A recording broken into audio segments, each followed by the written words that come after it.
Hey everyone, how's it going? Juan Dhas here, and welcome to this week's lesson video. And yeah, a little late, but better late than never. I finally have some peace and quiet around the house and in the building where I can do the lesson without really being interrupted. So a few days ago, I was laying in bed and just falling asleep, and I had this idea for a line or a melodic contour show up, and I thought it'd be good to do something a little different and kind of show you a little bit of my process for what happens in moments like these and how I develop new ideas or explore new ideas or melodic material to create different lines and to be able to manipulate stuff around the instrument and, you know, find some new ideas and some uncharted territory, even if it is using a familiar concept. And to me, this represents a really great way to expand your vocabulary or take vocabulary that you've lifted from someone else's playing and begin to incorporate it in such a way and tweak it so that it becomes more of your own. So let's get into it. Now, what I was referring to when I was thinking of this idea was I was referring more to a melodic contour. Basically, in my head, I was hearing be-da-do-dee, right? Sounds tonal, and really, I'm not paying attention to the notes. I could do, and I think that's just because I was playing the intro in B flat, and that's why that's in my head. But I'm hearing this general contour of 3 descending notes and a jump. So let's run with that. Let's pick a different key. Let's say we're in the key of C. And what I'm going to do is just play around with it a little bit. Right? So, for starters, we've got a descending scale pattern, and then a jump, a 6th. Now, what if I experiment? My first thing is, okay, what if I experiment with the jump, as in how high do I go? Do I go all the way to an octave? Or that would be, right? Finding different fingerings for the same idea. So what that does is it'll help me kind of find, okay, different ways of getting around this. But let's stick to the initial idea for now. I'll get to that in a bit. So do I go to the octave? Do I go to the 5th? A 5th up from the last note of the sequence? Or do I go to a 4th? Okay? Now, the reason I'm focusing on just a really small melodic cell is that I find to create larger lines and longer, more flowing lines that really seem to be never-ending at times, more often than not, they're really just smaller melodic cells put together and strung together in different ways. And that's where a lot of the improvisation can happen. It's not just in your note choice, but okay, how do I connect this idea to this idea? So let's keep exploring. So, after determining a couple of different scenarios, or, right, then I'll start thinking a little bit along the lines of the intro. How can I move this around the key? So let's say C major.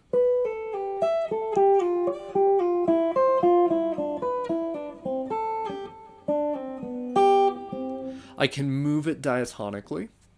I can put this on different string sets. I'll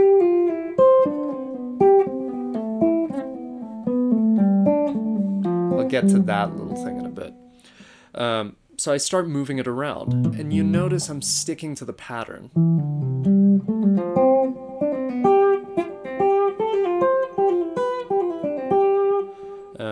What else could I do? That string skipped idea.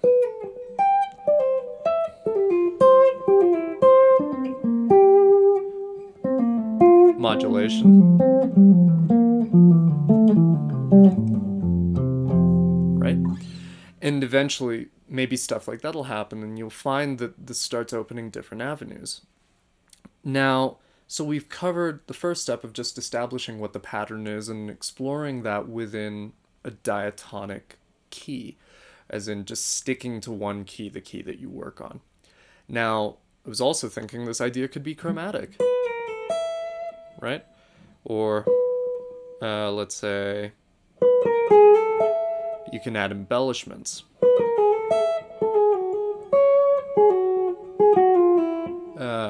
I could do. Or I could do, what else could I do with this? I could make the interval a little more odd, let's say. Like that. Suddenly we're starting to get into a little more outside territory. So experimenting with how tonal do we want the idea? That's a good sort of Messiaen-esque idea.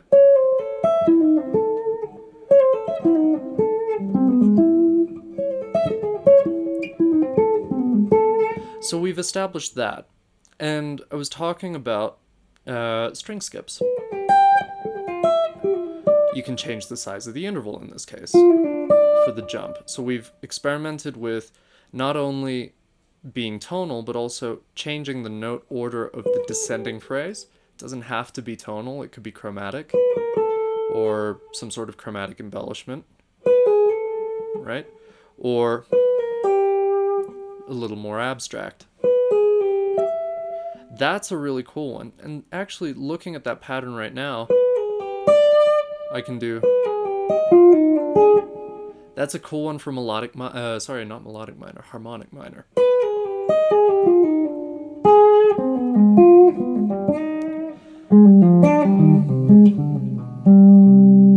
Right? Really cool idea. So, the other thing you're seeing is I'm starting to put it not just in a singular major scale, I'm adapting and tweaking the idea so that it fits into different scales. Ultimately, what are we training here? We're training our ability to manipulate an idea in real time.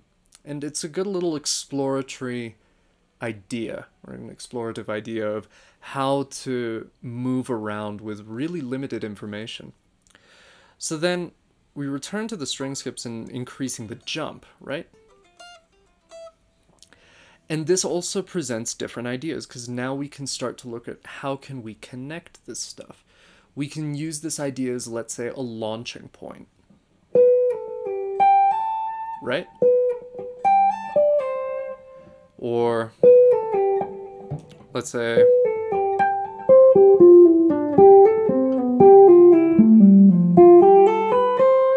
so suddenly we can experiment, okay, where can we take the line? Can we take it in a different direction? Or can we, can we go in the same direction the line was going initially, or change the direction entirely? We've established that it's very easy to descend, but how about if I use this melodic cell to suddenly start ascending? Not in the traditional sense of, but as in just changing the general arc of the line.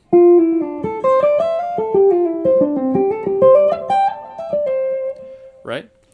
How about I start opening up the intervals a little more? Right?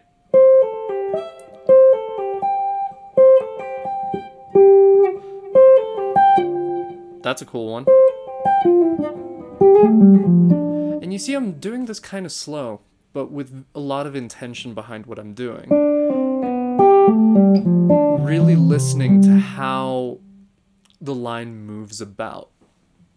Okay, so that's all well and good. We've established a couple of ways to start moving it about. Now I want to start getting a little more freedom. And I want to start saying, okay, how can I use this in such a way that now it can not only influence how I move around in a linear sense, but how I move around in a harmonic sense.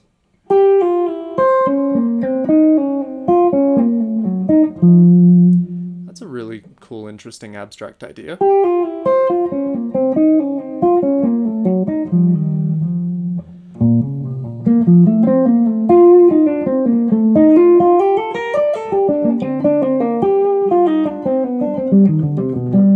And this ties in with some of the voice leading stuff I was talking about.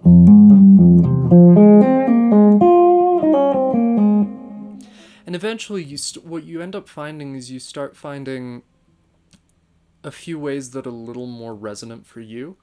In the sense, like, okay, I really like this pattern. Like the descending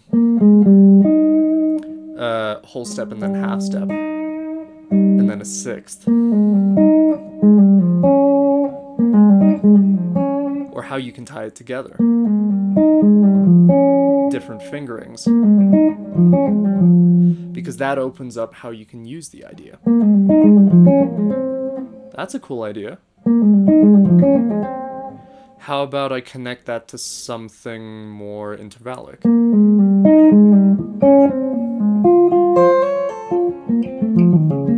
Maybe another idea.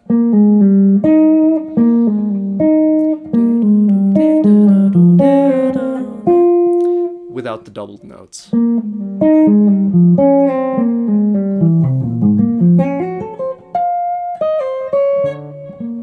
So you see, that was a nice way of starting to shift into different areas. Okay, now take this to an applied harmonic context. 2-5-1, so. And you can start creating lines.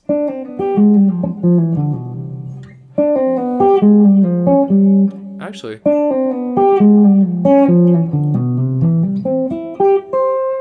Right? So, essentially, let's break this down. What am I doing? I'm first establishing a contour. And by contour, I don't mean ascribing an actual pitch set. I could if I wanted to, but that's not the point of this. I want a melodic cell that I can manipulate at will. So establish the contour. Move it diatonically. Get comfortable with it. Let it sit under your fingers. Then, start moving it about. Different keys. Establish different fingerings. Then, once the idea is comfortable, see where you can take things creatively. You can either move to different key centers. You can connect to different ideas. See if you can string together a series using that melodic contour, like an actual line that encompasses it. Or take the melodic contour you were using and use it as a little connecting phrase. See how you can explore. So this is a little more of a free-form lesson, more so showing you a bit of my own personal process for how I tweak things and come up with ideas and such. But I think it's useful to demonstrate that because I think quite a few people have a tendency to aimlessly float about in the playing aspect or the creative explorative aspect and just hoping something would come out. Nice. Whereas I think it's good, while it's good to go wherever your mind and ear wants to go, it's good to have a few ideas that can at least start you in a direction rather than just going in circles around the same idea. So I hope this was a helpful lesson for you guys. And if you found this idea useful, please share any videos or anything using the concept I was working on today. Or if you'd like, share some of your own melodic patterns and melodic cells that you've been working on and coming up with. I'd love to see what you guys have to share and what you guys have been working on. So take care, and I'll see you in the next video.